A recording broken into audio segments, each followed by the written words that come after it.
Welcome to this video on C4 plants, a fascinating modification of photosynthesis. C4 plants have evolved special adaptations that allow them to survive and thrive in hot, dry environments. Unlike most plants, they use a modified photosynthetic pathway that makes them incredibly efficient at capturing carbon dioxide while conserving precious water. This adaptation is crucial for survival in harsh climates where water is scarce and temperatures are high.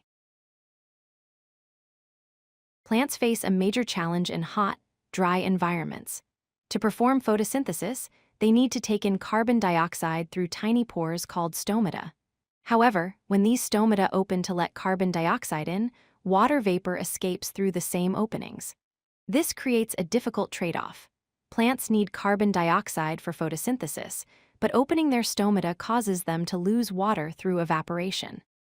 In hot, dry climates, this water loss can be devastating and potentially fatal for the plant.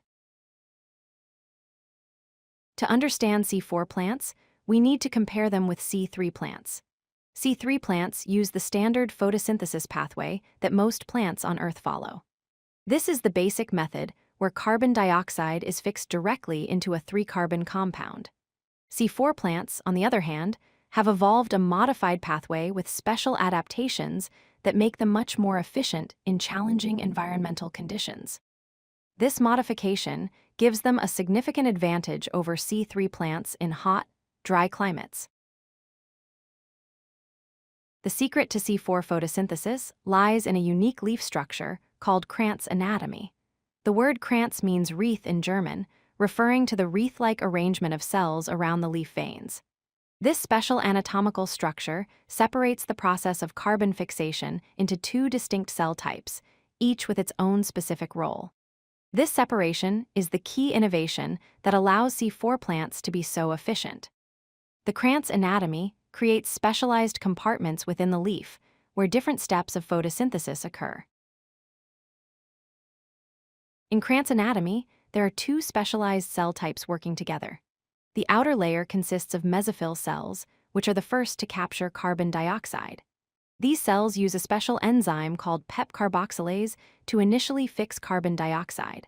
Surrounding the vascular tissue in the inner layer are bundle sheath cells. This is where the Calvin cycle actually operates, using the enzyme Ru-bis-Co to complete photosynthesis. This 2-cell system creates an efficient division of labor that maximizes carbon fixation while minimizing water loss. Let's walk through the C4 pathway step by step. First, carbon dioxide enters the mesophyll cells through the stomata. Second, the enzyme PEP carboxylase fixes this carbon dioxide onto a 3-carbon molecule, forming a 4-carbon compound called oxaloacetate.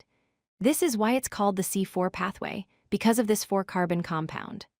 Third, oxaloacetate is quickly converted into either malate or aspartate, which are more stable 4-carbon compounds. These compounds are now ready to be transported to the bundle sheath cells. Continuing with the pathway, in step 4, the 4-carbon compound moves from the mesophyll cells into the bundle sheath cells. Step 5 is crucial.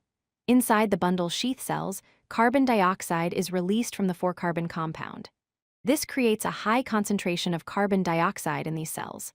Finally, in step 6, this released carbon dioxide enters the Calvin cycle, where the enzyme Ru-bis-Co uses it to produce sugars. Because the carbon dioxide concentration is so high in the bundle sheath cells, Ru-bis-Co works much more efficiently than it does in C3 plants. The C4 pathway provides 3 major advantages. First, it offers higher water efficiency. Because the initial carbon fixation is so effective, C4 plants can keep their stomata closed for longer periods, dramatically reducing water loss through evaporation. Second, it reduces photorespiration, which is a wasteful process that occurs in C3 plants. The high carbon dioxide concentration in bundle sheath cells prevents this wasteful reaction. Third, C4 plants show better overall performance in hot, high-light conditions where C3 plants would struggle. These advantages make C4 plants perfectly adapted to challenging environments. Many important crop plants use C4 photosynthesis.